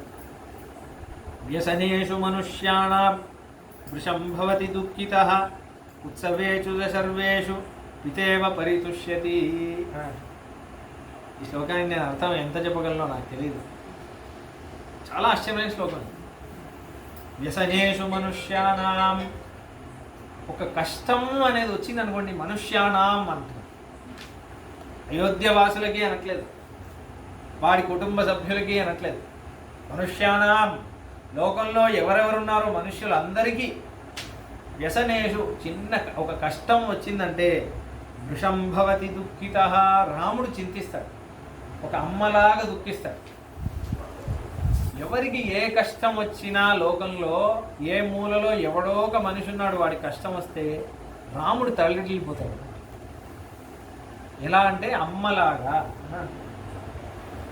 అమ్మలాగా అంటే ఏంటంటే ఇంక మన సంప్రదాయంలో మన ఆచార్యులు చెప్పాలి విషయాలన్నీ. ఇప్పుడు ఒక ఉదాహరణ ఇస్తున్నారు, అదే ఉదాహరణ అలానే మన ఆచార్యులు చెప్పింది అలా చెప్తేనే చాలు, కొత్తదేం చెప్పే అవసరం లేదు. ఒక చిన్న అబ్బాయి, వాడు చిన్నప్పుడు నడుస్తూ ఉంటే ఒక నూతిలో పడిపోయాడు. ఆ అమ్మ తల్లడిల్లిపోయింది, ఏడ్చేసింది. ఎవరైనా కాపాడండి కాపాడండి అని అరిచి ఎలాగో కష్టపడి ఆ పిల్లాన్ని బయటికి తీశారు. 30 ఏళ్ళు అయిపోయింది. 30 ఏళ్ళు అయిపోతే ఎవడో ఒకళ్ళు చిన్నప్పుడు ఆ పిల్లాన్ని చూసిన వాళ్ళు వచ్చారు. వచ్చేసి, ఏమండి మీ కొడుకు అప్పుడు నూతిలో పడ్డాడు కదా, అది ఇప్పుడు జరగలేదు, అప్పుడు ఎప్పుడో జరిగింది, 30 సంవత్సరాలు అయిపోయింది. అవునండి అప్పుడు పడ్డాడు, ఇప్పుడు ఏడుస్తుంది. అంటే అది గుర్తొస్తేనే ఏడుస్తుంది. అంటే ఇక్కడ వ్యసనేషు మనుష్యానాం అంటే ఏంటంటే, రాముడు మనకు కష్టం వచ్చింది బాధపడ్డాడు. రాముడు బాధపడతాడు, కష్టం తీరేంత వరకు బాధపడతాడు. కష్టం తీరిపోయింది, ఇప్పుడు సుఖంగా ఉన్నాం. సుఖంగా ఉంటే కూడా ఆ కష్టం గుర్తు, అయ్యో పాపం వీడు ఎంత కష్టపడ్డాడు అప్పుడు అని మళ్ళీ తలుచుకు రాముడు బాధపడతాడు, వీడు ఎంత కష్టపడ్డాడు అప్పుడు అని అంత బాధ. అది పరమాత్మ యొక్క లక్షణం. అదే అంటాడు 4వ అధ్యాయంలో భగవద్గీతలో. కృష్ణుడు అర్జునుడిని చూసి ఏమంటాడంటే, భగవద్గీత ఎందుకు చెప్తున్నాను అని చెప్పేటప్పుడు, నువ్వు ఎన్నో జన్మలు ఎత్తావురా అర్జున, నాకు తెలుసు, నీకు తెలియదురా అని అంటున్నాను. అంటే నువ్వు ఎంత కష్టపడి ఇక్కడ వచ్చావో, ఎంత కష్టపడుతున్నావో, నువ్వు నిన్ను ఎలా ఉద్ధరించాలి అని నేను చూశాను రా. నీ కష్టాలన్నీ నాకు గుర్తున్నాయి, నీకు గుర్తులేదు. ఎన్ని జన్మల్లో ఎన్ని కష్టాలు పడ్డావో నాకు తెలుసు, నిన్ను కాపాడడానికి వచ్చాను రా. అందుకే మనకు ఈ దశావతారాలన్నీ అందుకే చేస్తున్నాడు. మత్స్యంగా పూర్వంగా ఎందుకు వస్తున్నాడంటే, మనం ఎంత కష్టపడ్డామో ఆయనకే తెలుసు, మనకి తెలియదు. మనం మర్చిపోతాం మన కష్టాలని. అయ్యో వాడు ఇప్పుడు అలా కష్టపడ్డాడే ఆ రోజు అని ఆయన గుర్తుపెట్టుకొని ఆయన చింతిస్తాడు. ఒక వైష్ణవ లక్షణం కూడా ఇది, పరమాత్మ యొక్క లక్షణం. మనకు ఒక కష్టం వస్తే స్వామి చింతిస్తాడు. మనం కష్టం ఇచ్చింది స్వామియే అనుకొని స్వామిని మర్చిపోతాం. స్వామి మనల్ని మర్చిపోడు, మన కష్టాన్ని మర్చిపోడు. మన కష్టాన్ని మళ్ళీ సుఖంగా మారి మనం కష్టాన్ని మర్చిపోతే కూడా రాముడు కష్టాన్ని మర్చిపోడు, రాముడు గుర్తుపెట్టుకున్నాడు. ఇదికే రాముడు. కాబట్టి వ్యసనే, ఇది అయోధ్యవాసులు అంటున్నారు, వ్యసనేషు మనుష్యాణాం వృషం భవతి దుఃఖితః. మాకు కష్టం వచ్చింది, అయ్యో వాడికి అంత కష్టం వచ్చిందే అని రాముడు బాధపడతాడు. పిల్లవాడు మమ్మల్ని చూస్తేనే బాధపడుతుంటాడు. ప్రతిరోజు అడుగుతూ ఉంటాడు, ఆ కష్టం తీరిందా తీరిందా తీరిందా అని అడుగుతూ ఉంటాడు. తీరాక మేము ఆనందం అయిపోయాక 2 సంవత్సరాల తర్వాత గుర్తొస్తే, బాగున్నావా, అదే మాటల్లో నీకు అప్పుడు ఎంత కష్టం వచ్చింది, ఇప్పుడు పర్లేదా, బాగున్నావా అని మళ్ళీ అంటాడు. మేమే మర్చిపోయినా కూడా ఆ కష్టం వచ్చింది అని రాముడు దిగులు పడి బాధపడి మళ్ళీ అమ్మయ్య ఇప్పుడు ఆనందంగా ఉన్నావా అని అనుకుంటాడు. ఇంత మంచి మహారాజా, మమ్మల్ని ఇంత మంచి చూసుకునే మహారాజు మా రాముడు. మళ్ళీ సుఖం వస్తే, ఉత్సవేషు చ సర్వేషు పితేవ పరితుష్యతి. చాలా ఆశ్చర్యమైన విషయం. మాకు సుఖం వచ్చింది అనుకోండి, ఒక నాన్న ఆనందపడినట్టు పడతాడు. అంటే పిల్లాడు పుట్టాడు, వాడు స్కూల్లో జాయిన్ అవ్వాలి, పెద్దగా అవ్వాలి, వాడు స్కూల్కి వెళ్ళాలంటే ఈయన షూ పాలిష్ చేస్తాడు, తల తూగుతాడు, షర్ట్ ఐరన్ చేస్తాడు, బుక్స్ అన్ని టైం కొనిస్తాడు, బుక్కి అట్ట వేస్తాడు, అట్ట మీద లేబుల్ వేస్తాడు, స్టాప్లర్ వేస్తాడు, ప్రాజెక్ట్ వర్క్కి డబ్బులు ఇచ్చాడు, డైలీ లంచ్ బాక్స్ తీసుకెళ్ళి ఇస్తాడు, డ్రాప్ చేస్తాడు టైంకి, ట్యూషన్ వెళ్ళాలి, పికప్ చేసుకోవాలి, ఇంటర్మీడియట్ వస్తుంది, వీడి కాంపిటేటివ్ ఎగ్జామ్స్, అది ఆ ఎగ్జామ్ ఈ ఎగ్జామ్ అంటే ఈయన టీవీ పెట్టాడు, టీవీ తక్కువ చేసుకుంటాడు, సెంటర్ పొద్దునే దింపాలంటే ఈయన పొద్దునే లేస్తాడు, ఎగ్జామ్ రాసేటప్పుడు ఎండగా ఉంటుందని మళ్ళీ జాగ్రత్తగా తీసుకొస్తాడు, జ్యూస్ అయితే ఎగ్జామ్ రాశాక పిల్లోడు జ్యూస్ తాగాలని జ్యూస్ తీసుకెళ్తాడు, ఇవన్నీ చేస్తాడు. వీడు సెటిల్ అవ్వాలి, వీడికి మంచి ఉద్యోగం రావాలి, వాళ్ళతో వీళ్ళతో మాట్లాడి ఏదో ఒక ఉద్యోగంలో చూసి అన్నీ చేస్తాడా. చేశాక వాడు పిల్లోడు మంచి గదికి వస్తే ఈయన సంతోషపడతాడు. జీవితం ఈయనది కాదు, ఆ గెలుపు ఈయనది కాదు, ఏంటి అది చేసింది ఈయన కాదు, కానీ ఆనందం ఈయనది. అమెరికాలో మా కొడుకు ఏదో మంచి ఉద్యోగం వస్తే ఎంత ఎండగా ఉన్నా ఆ ఎండ చూడకుండా పక్కింట్లోకి వెళ్ళి చెప్పాలి, నా కొడుకు అమెరికాలో జాబ్ వచ్చింది. ఈయన కొట్టలేదు జాబు, ఈయనది కాదు, కానీ ఆ ఆనందం ఈయనది అనుకుంటా. అదే నాన్న అంటే, నాన్న గొప్పతనం అదే. అది మీరు నాన్న అయితేనే తెలుస్తుంది, లేకపోతే మీరు మాటల్లోనే చెప్పాల్సింది. మీకు ఎంత చెప్పినా అర్థం కాదు, మీరు నాన్న అయితేనే అర్థమవుతుంది. నాన్న అట్లాంటి వాడు. కాబట్టి ఇది పరమాత్మ యొక్క లక్షణం. మనకి ముక్తినిచ్చి మనం ముక్త దశలో మనం శ్రీవైకుంఠం వెళితే ఆయన ఆనందపడతారు. ఇది యామునాచార్యుల వారు స్తోత్రరత్నంలో అంటున్నారు, భవంతమేవానుచరన్ నిరంతరం ప్రశాంత నిశ్శేష మనోరథాంతరః కదాహమైకాంతిక నిత్యకింకరః ప్రహర్షయిష్యామి సనాత జీవితః. స్వామి, నేను ముక్తి పొందాక వైకుంఠానికి వచ్చి నీకు ఆనందం ఇస్తాను అంటుంది. సంసార బాధ తొలగితే మనకి కదా ఆనందం, ఆయనకేం ఆనందం? ఆయనకేం ఆనందం అంటే వీడిని ఎలాగైనా అక్కడ చేర్చాలి అని కష్టపడింది ఆయనే కదా. అనావృత్తి శబ్దాత్ అని ఒక సూత్రం. రామానుజాచార్యుల వారు శ్రీభాష్యం రాసేటప్పుడు చాలామంది అడిగారు, ఈ శరణాగతి చేస్తే భగవంతుడు ముక్తి ఇస్తాడు, శ్రీవైకుంఠానికి వెళ్తాం, మోక్ష దశలో ఆనందంగా ఉంటాం, మళ్ళీ పుట్టుక అనేది ఉండదు, మన ధ్యేయం అదే అని వేదం అన్నీ అంటుందే, మన అక్కడి వరకు వెళ్ళి స్వామి మనల్ని ఇవ్వకపోతే అని ఒక ప్రశ్న. కానీ రామానుజాచార్యుల వారు అంటున్నారు, ఈ ప్రశ్నలో అర్థం లేదు. ఎందుకంటే మనం అక్కడ రావాలి అని మనకంటే ఎక్కువ కోరుకునేది ఆయన కదా. వీడికి నేను ఏదో ఫేవర్ చేయాలి, వీడి ఇలా అన్నీ చేసేసి వీడిని మోసం చేయాలి ఆయనకే, ఇది ఆయన ప్రయోజనం. అంటే మీ ఉంగరం ఒకటి బావిలో పడిపోయింది ఒక కోనేరులో, 10 సార్లు ఈత కొడుతున్నారు, దొరకట్లేదు, 11వ సారి దొరికింది. ఇప్పుడు ఆనందం ఉంగరానికా మీకా? మనకే కదా. అలా స్వామివారి పిల్లలం మనమేమో పుణ్యభావ వశాత్తు ఆయన నుంచి దూరం అయిపోయాం. ఒక పుష్కరిణిలో ఈత కొట్టి ఉంగరాన్ని వెతికేలాగా మన సంసారంలో పడిపోతే స్వామి 10 సార్లు అవతారాలలాగా ఈత కొడుతున్నాడు. ఇక్కడ వచ్చి మునుగుతున్నాడు, రాముడిలా వస్తున్నాడు, కృష్ణుడిలా వస్తున్నాడు. మనల్ని వాడి ఉంగరాన్ని వాడు పట్టుకోవాలి. దొరకట్లేదే, మనం వాడికంటే తెలివి మనకి దొరకట్లేదు. లాస్ట్గా ఏదో ఒక ఆచార కటాక్షం వల్ల దొరికాం, శ్రీవైకుంఠం వెళ్ళామా, నా ఉంగరం నాకు దొరికింది అని వాడేలా ఆనందపడతాడు, స్వామి అలా అలా ఉత్సవేషు చ సర్వేషు పితేవ పరితుష్యతి. నాకు ఇది నిజంగా ఎక్స్పీరియన్స్. మన ఆచార్యులు నిజంగా ఇలా ఉంటారు.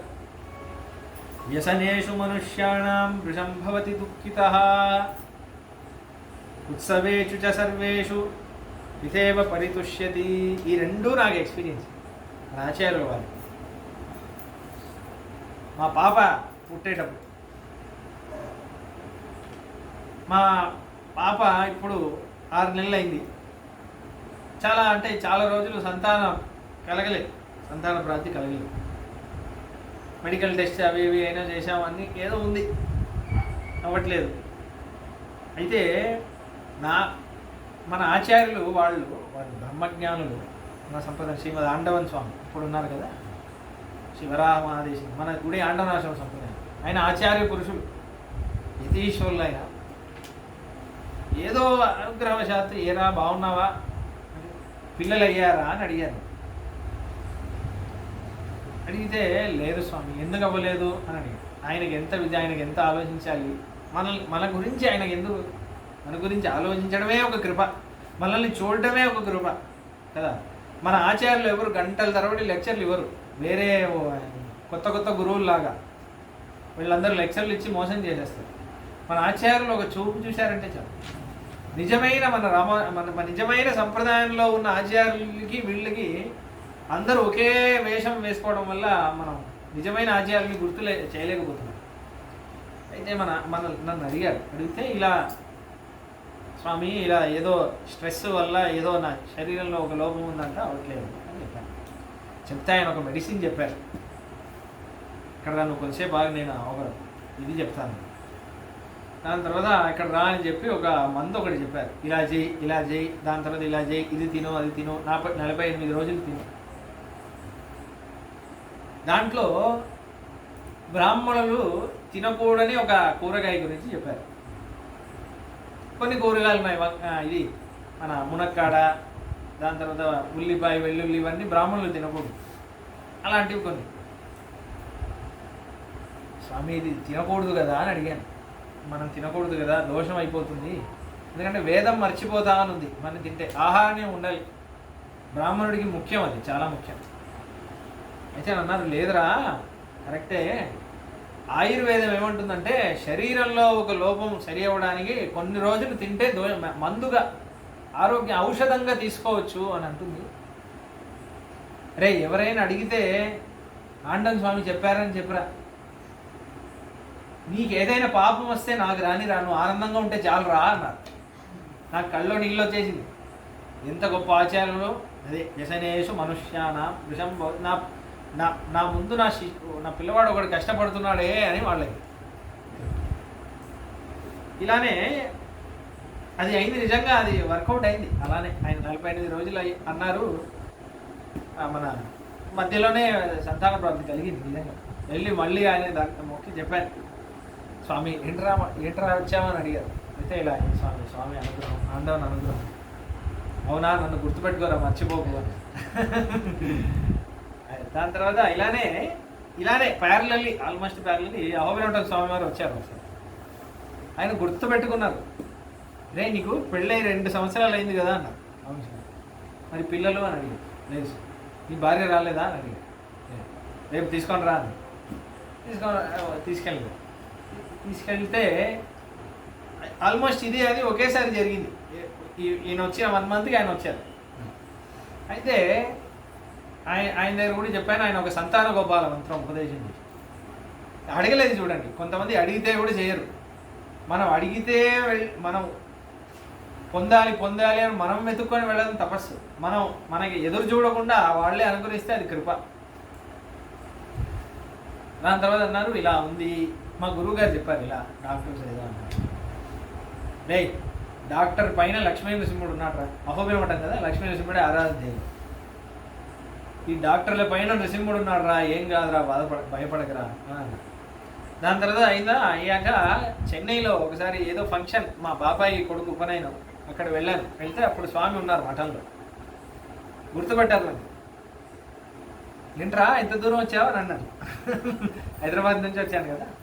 ఏంట్రా ఇంత దూరం వచ్చావు అన్నారు. స్వామి ఐష గారి అనుగ్రహం వల్ల ఇలా ఆవిడ గర్భవతిగా అమ్మయ్యా అది చెప్పరా, నేను ఇవాళే హాయిగా నిద్రపోతాను అన్న.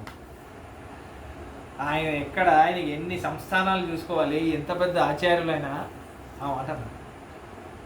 అదే ఉత్సవేచు సర్వేషు విదేవ పరితుష్యతి. మన ఆనందం ఆయనకి ఆనందం, మన కష్టం ఆయనకి కష్టం. ఇదే రాముడు, ఇదే ఆచార్యుల కృప. ఇది ఒక మంచి రామభక్తుడు ఇలా ఉండాలి. వాడి కళ్ళ ముందు ఒకళ్ళు కష్టపడుతున్నాడంటే తన కష్టం అనుకోవాలి. వాళ్ళ కష్టం తీరిపోయి సుఖం వచ్చిందంటే వాడు సుఖపడాలి. అమ్మయ్య ఇవాళే నాకు ఆనందం, వాళ్ళ కష్టం తీరిపోయింది, అమ్మయ్య దేవుడు వాళ్ళ కష్టం తీర్చేశాడు. ఇది ఒక గొప్ప వైష్ణవుడి లక్షణం. ఇలా ఉండాలి మనం, ఇది మనం నేర్చుకోవాలి. రాముడు అలా ఉంటాడు. అయితే సత్యవాదీ మహేశ్వాసో బుద్ధసేవీ జితేంద్రియ స్మితపూర్వాభిభాషీ చ ధర్మ సర్వాత్మనాశ్రిత. ఇంకో 10 నిమిషాలే అయిపోతుంది. సమ్యగ్యోక్త శ్రేయసాంచ న విగృహ్య గతారుచి. సమ్యగ్యోక్త శ్రేయసాంచ, ఇది ఆల్రెడీ చూసాము, మళ్ళీ వస్తుంది. న విగృహ్య గతారుచి, అశ్రేయస్కరమైన మాటలు రాముడు మాట్లాడడు. కొంతమంది వాళ్ళ గురించే ఉండదు, పైసాకి ప్రయోజనం లేని మాటలన్నీ మాట్లాడుతుంటారు. వాడు ఎవడో వరల్డ్ కప్ గెలిస్తే వీడికి ఎందుకు, ముఖేష్ అంబానీ కొడుకు పెళ్ళి అయితే వీడికి ఎందుకు, దాంట్లో ఎవడెవడు వచ్చారో, ఏ అమ్మాయి ఏ శారీ కట్టుకుంది, ఎవరు అన్నీ మాట్లాడుతుంటారు. పైసా ప్రయోజనం లేని మాటలు కాదు అవన్నీ రాముడు మాట్లాడు. ఇలా మాట్లాడితే అక్కడ నుంచి దూరం వెళ్ళిపోవడం, అవసరం లేని మాటలు, ఇట్లాంటివన్నీ మీ నోటి నుంచి ఇట్లాంటి మాటలు ఇవన్నీ వచ్చేటప్పుడు, ప్రయోజనం లేని విషయాలన్నీ వినేటప్పుడు, ప్రయోజనం లేని విషయాలని చూసేటప్పుడు ఒకే ఒక ప్రశ్న మిమ్మల్ని మీరు అడగాలి. ఇవన్నీ ఇది చూడడానికా నాకు కళ్ళు ఇచ్చాడు దేవుడు? నేను దీనిగా పుట్టింది? నేను పుట్టినందుకు ప్రయోజనం ఈ సినిమా చూడటమా? నేను పుట్టినందుకు ప్రయోజనం ఈ పాటలన్నీ వినడమా? నేను పుట్టినందుకు ప్రయోజనం ఈ మాటలన్నీ మాట్లాడడమా అని ప్రశ్న అడగాలి. మీకే అర్థమవుతుంది. మనం అందరం పైసాకి ప్రయోజనం లేని మాటలు ఆ విషయాల్లోనే మన బలాన్ని మనం పెట్టేసి జీవితాన్ని మనం వ్యర్థం చేసుకుంటాం. కాబట్టి శ్రేయస్సుని ఇవ్వని ధర్మం లేని దాంట్లో ఒక విషయం లేని ఒక శ్రేయస్కరమైన విషయంలో రాముడు అసలు ఆలోచనలే పెట్టడు, మాట్లాడడు. అట్లాంటి విషయాలన్నీ అసలు అట్లాంటి విషయాల గురించి రాముడు ఆలోచించడు. ఏది శ్రేయస్సో అదే మాట్లాడతాడు. అయితే వాళ్ళు మాట్లాడేటప్పుడు కూడా మళ్ళీ ఉత్తరోత్తర యుక్తౌచ వక్త వాచస్పతిర్యథ, సమాధానానికి ప్రతి సమాధానం చెప్పడంలో, ఆన్సర్కి ఒక ఆన్సర్ చెప్పడంలో సాక్షాత్ ఈయన హేగ్రీవుడా అన్నట్టు ఉంటాడు. ఏదో అనవసరమైన మాటలు మాట్లాడుతున్నారు. అవునండి మీరు ఇలా చెప్పారు, కానీ ఇది ధర్మం కాదు, ఇదే ధర్మం, ఎందుకంటే అనే ఒక యుక్తి కూడా చెప్తారు. ఇలా జరిగింది, శాస్త్రం ఇలానే అంటుంది, అలా చెప్తారు. అంటే రాముడు జవాబు చెబితే వినేయాలి అనిపిస్తుంది, ఎదురు మాట్లాడాలి అనిపించదు. రాముడు జవాబు చెప్తే అలా చెప్తాడు. నా ఇష్టం అని అనడు. నా ఇష్టం అనేవాళ్ళు చాలా బలహీనులు. ఎందుకంటే వాళ్ళకి వాళ్ళు చేసే పనిని సమర్థించుకోవడానికి వాళ్ళ దగ్గర బలమైన కారణం లేదు కాబట్టి నా ఇష్టం అంటే ఏంటి, నేను ఇలానే చేస్తాను, నువ్వు నన్ను ఏం అడగద్దు, ఎందుకంటే నాకు దానికి మించి సమాధానం లేదు అని అర్థం. నా ఇష్టం అని ఎవడైనా అన్నాడంటే అదే అర్థం. రాముడు ఇప్పుడు మొత్తం రామాయణంలో నా ఇష్టం అని అన్నాడు. ఇలానే చేయాలి, మహర్షులు ఇలా చెప్పారు, శాస్త్రం ఇలా చెప్పింది, ఇలానే చేయాలి, పెద్దవాళ్ళు ఇలానే చేశారు, ఇలా ఒక కారణం చెప్తాడు రాముడు ఎందుకు చేస్తున్నాడు. కారణం చెప్పగలిగే ధైర్యం ఉంది రాముడికి, మనకి లేదు. మీకు కరెక్ట్ అయిన కారణం చెప్పే ధైర్యం ఉంటే మీరు ధర్మమే చేస్తారు. మీరు అధర్మం చేసి మీరు నా ఇష్టం అని ఎప్పుడైతే అంటున్నారో మీరు అధర్మం చేస్తున్నారని అర్థం. ఎందుకంటే మీకు సమర్థించుకోవడానికి శక్తి లేదు, ఇంకే కదా. కాబట్టి అలా అయితే ఇప్పుడు రాముడు కరెక్ట్ అయిన సమాధానం చెప్తాడు. రావణాసురుడిలాగా కాదు. విభీషణుడిని చేర్చుకోవద్దు అని సుగ్రీవు అంటాడు, లక్ష్మణుడు అంటాడు, అందరూ అంటారు. నా ఇష్టం అనొచ్చు కదా రాము. మీరందరూ కోతులు, నా ఇష్టం, నేను సూర్యవంశ మహారాజా అనొచ్చు కదా. ఇంత మాట్లాడతాడు. ఎందుకు నేను విభీషణుడిని చేర్చుకోవాలని క్లియర్గా చెప్తాను. అది వింటే ఎలా ఉంటుందంటే అంటున్నారు, రాముడు మాట్లాడితే ఎలా ఉంటుందంటే ఉత్తరోత్తరయుక్తౌచ వక్త వాచస్పతిర్యథ, అంటే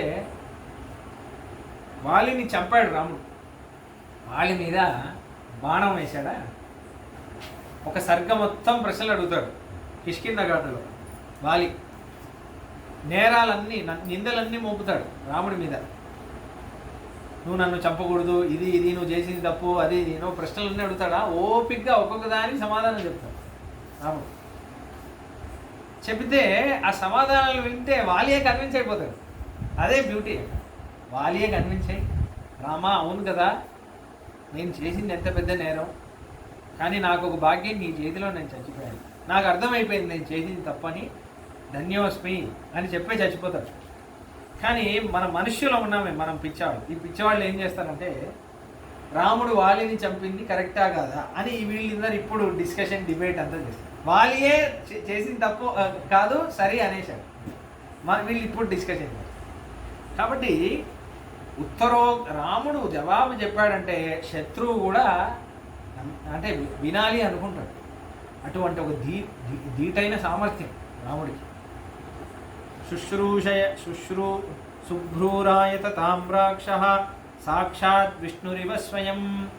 ఎందుకు తెలుసా స్వామి, రాముడు జవాబు చెప్తుంటే రాముడి కళ్ళల్లో కళ్ళు పెట్టి చూసామంటే అంతే, సాక్షాత్ ఆ కళ్ళు చూడండి. వీళ్ళు అంటున్నారు దశరథ మహారాజా కళ్ళు చూడండి, రాముడు మీ కొడుకు కళ్ళు చూడండి, తామర పువ్వు లాంటి కళ్ళు, ఏదో మహావిష్ణువేనా అన్నట్టుంది. మహావిష్ణువే కదా, మహావిష్ణువే అంటే ఏ రూపం వేసుకున్నా కళ్ళు మారదు అని ఉంది శాస్త్రం. రూపం మారిస్తే కూడా కళ్ళు మారదు. మహావరాహ స్ఫుటపద్మలోచన. వరాహం అంటే ఏంది, అడవి పంది. అవతారం తీసుకుంటే కూడా తామర పువ్వులాగా ఉన్నాయంట కళ్ళు స్వామికి.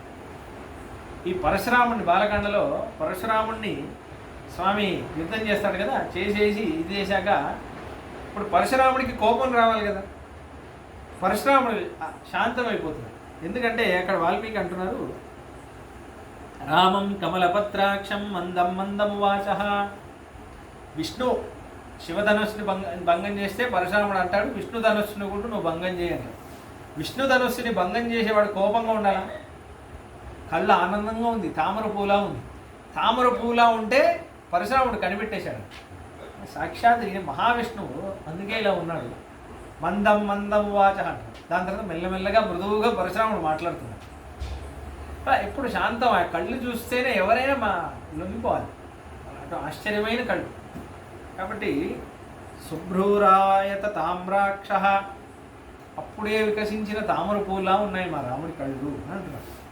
రామో లోకావిరామోయం శౌర్య వీర్య పరాక్రమై ప్రజాపాలన సంయుక్తో న రాగోప హతేంద్రియ. ప్రజల్ని ఎలా పాలించాలో రాముడికి తెలుసు. నా రాగోప హతేంద్రియ.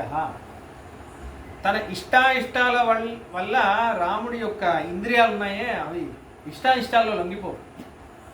అంటే ఒక రాజు ఎలా ఉండాలో అలానే ఉండాలి. ఇంద్రియాలన్నీ తన అధీనంలో ఉండాలి. కోపానికి ఇంద్రియాలు వశం అవ్వడం, బాధకి వశమైపోయి వేరేదో చేయడం, కోపానికి వశమైపోయి ఇంకోటి ఏదో చేయడం, అలా చేయడు రాముడు.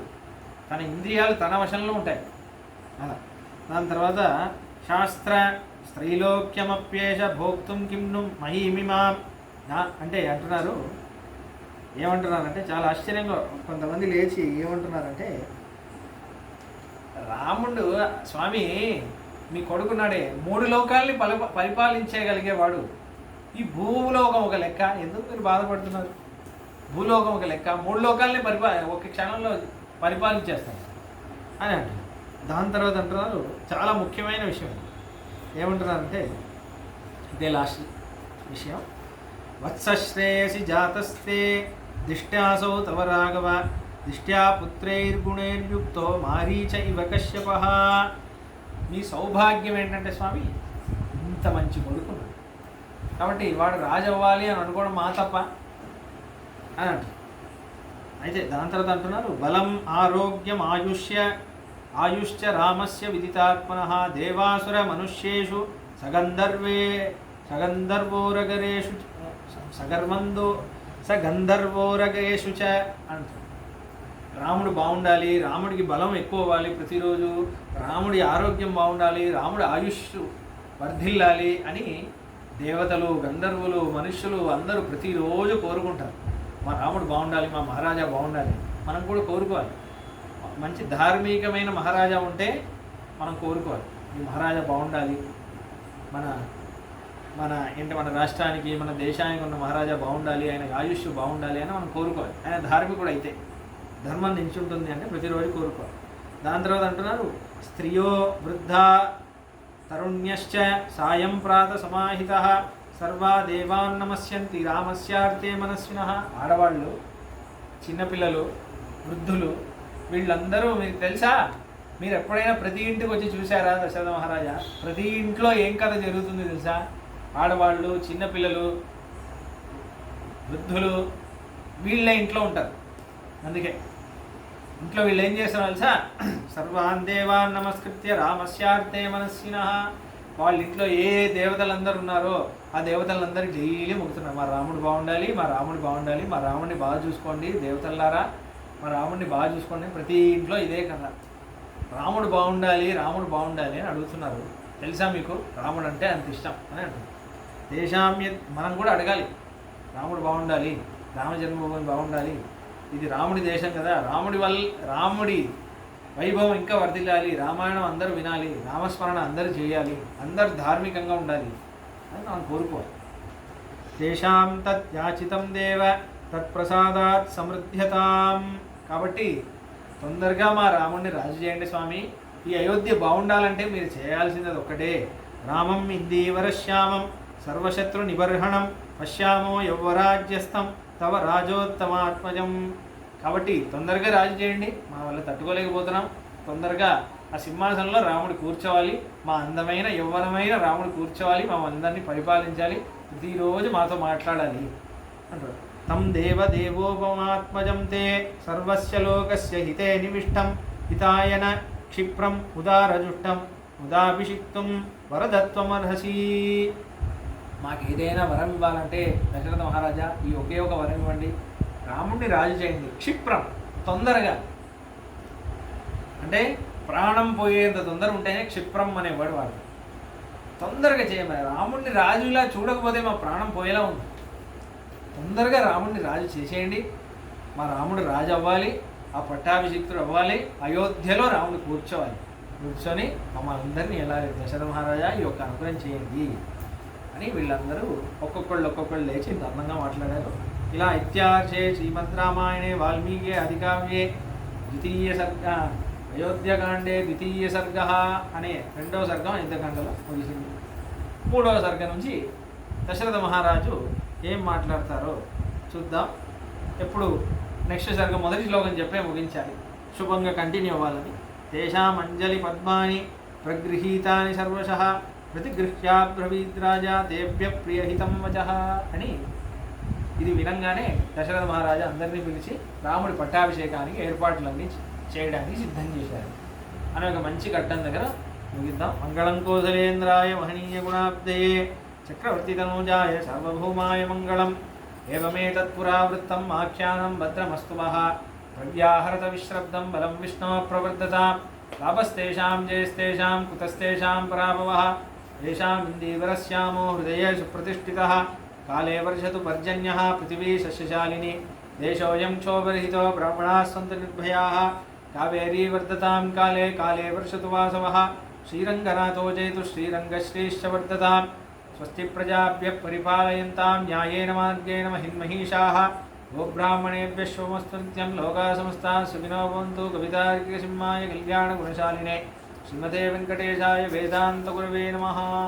జై శ్రీరామ్. జై శ్రీరామ్.